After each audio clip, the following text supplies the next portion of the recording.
ጤና ይስጥልን። የገንዘብ የምጣኔ ሀብት የመዋለ ንዋይ የንግድና የተለያዩ የሥራ መረጃዎችን የምናቀርብበት ሰዓታችን ላይ ነው የምትገኙት። እስከ መጨረሻው በመከታተል ከዚሁ ከምናስተላልፈው መረጃ ተጠቃሚ እንድትሆኑ እንጋብዛችኋለን።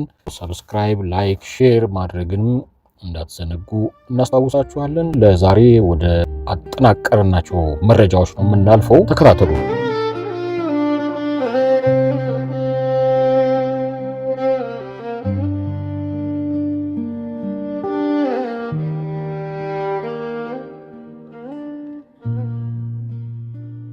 ገንዘብ ንድያ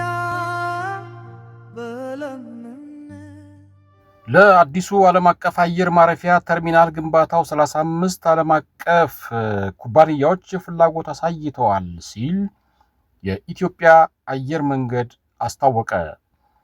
የኢትዮጵያ አየር መንገድ ግሩፕ በ2018 በጀት ዓመት የመጀመሪያ 6 ወራት 4.4 ቢሊዮን የአሜሪካ ዶላር ገቢ ማግኘቱንም አሳውቋል። የግሩፕ ዋና ስራ አስፈጻሚ አቶ መስፍን ጣሰው የ6 ወራት የሥራ አፈጻጸምን አስመልክቶ በሰጡት መግለጫ ነው ይህንን የገለጹት።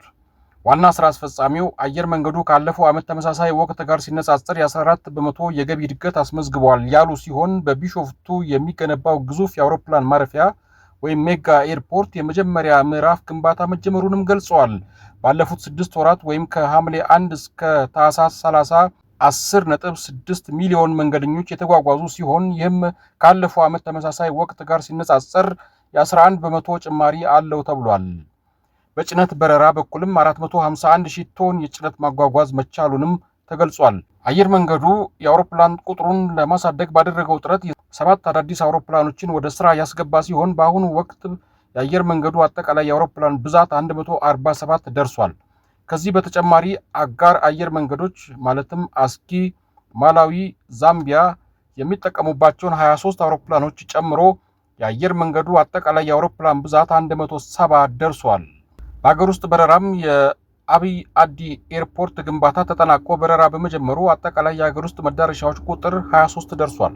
በቢሾፍቱ የሚገነባው አዲሱ ዓለም አቀፍ አውሮፕላን ማረፊያ ግንባታ የመጀመሪያ ምዕራፍ የመሬት ማደላደል ስራ ጥር 10 ቀን ተጀምሯል። በሚቀጥለው ዓመት ታህሳስ ወር ይጠናቀቃል። ለተርሚናል ግንባታው 35 ዓለም አቀፍ ኩባንያዎች ፍላጎት አሳይተዋል።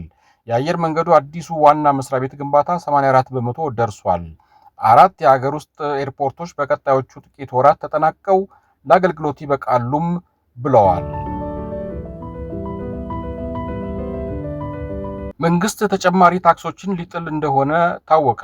የጠቅላይ ሚኒስትር አብይ አህመድ አስተዳደር ወደ ስልጣን ከመጣ በኋላ ካደረጋቸው ለውጦች አንዱና በተጽዕኖ የበርካታ ዜጎችን ሕይወት የሚነካው የኢኮኖሚ ማሻሻያ መርሃ ግብር ነው። የዓለም የገንዘብ ድርጅትን ቅድመ ሁኔታዎች የተከተለውና መንግስት የሀገር በቀል ኢኮኖሚ ማሻሻያ ሲል የጠራው ፕሮግራም በፈረንጆቹ አቆጣጠር በ2019 ተጀምሮ የነበረ ቢሆንም በትግራዩ ጦርነት ሳቢያ ተጓትቶ የሁለተኛውና የተሟላ ነው የተባለው መርሃ ግብር ሐምሌ 2016 ተጀምሯል። ይህን ማሻሻያ በተመለከተ የዓለም የገንዘብ ድርጅት አይኤምኤፍ ከሰሞኑ በሂደቱ ላይ ጥልቅ ግምገማ አድርጓል። ከኢትዮጵያ መንግስት ባለስልጣናት ጋር በዝግ ባደረገው ውይይት የተነሱ ፍሬ ሐሳቦች፣ የተወሰዱ እርምጃዎችና ወደፊት የተያያዙ እቅዶች ተዘርዝረዋል። የግምገማውንም ሪፖርት ዘለግ አድርጎ ጽፏል። ዋዜማ ሬዲዮ ተመለከትኩት ባለው የአይኤምኤፍ ሪፖርት መሰረት መንግስት አዳዲስ ታክሶችን ለመጣል ተዘጋጅቷል። የገንዘብ ሚኒስትሩ አህመድ ሺዴ ለአይኤምኤፍ ዋና ዳይሬክተር ባለፈው ወር የጻፉት ደብዳቤም በዚህ የአይኤምኤፍ ሰነድ ውስጥ ተካቷል። ደብዳቤው እንደሚለው መንግስት ብዙ አይነት ታክሶችን ለመጣል እያሰበ ነው። ከነዚህም አንዱ የተሽከርካሪ ባለቤትነት ግብር ሪፎርም ነው።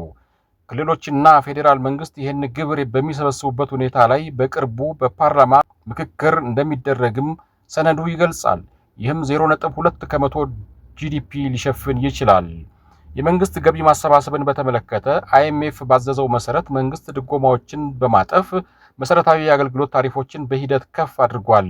በዚህም መሰረት መንግስት በነዳጅ፣ ኤሌክትሪክ፣ ቴሌ፣ ማዳበሪያና ሌሎች የሚያደርገውን ድጎማ በማንሳት የመንግስት ገቢን ሲያሳብጥ የህዝቡን ኑሮ ግን አጎሳቅሏል።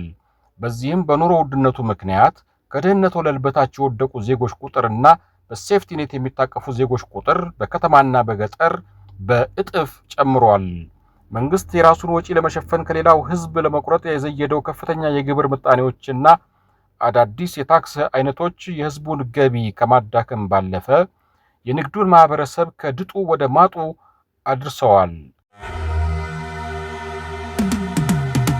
በሌላ ዝግጅት ተመልሰን እንመጣለን። እስከዛው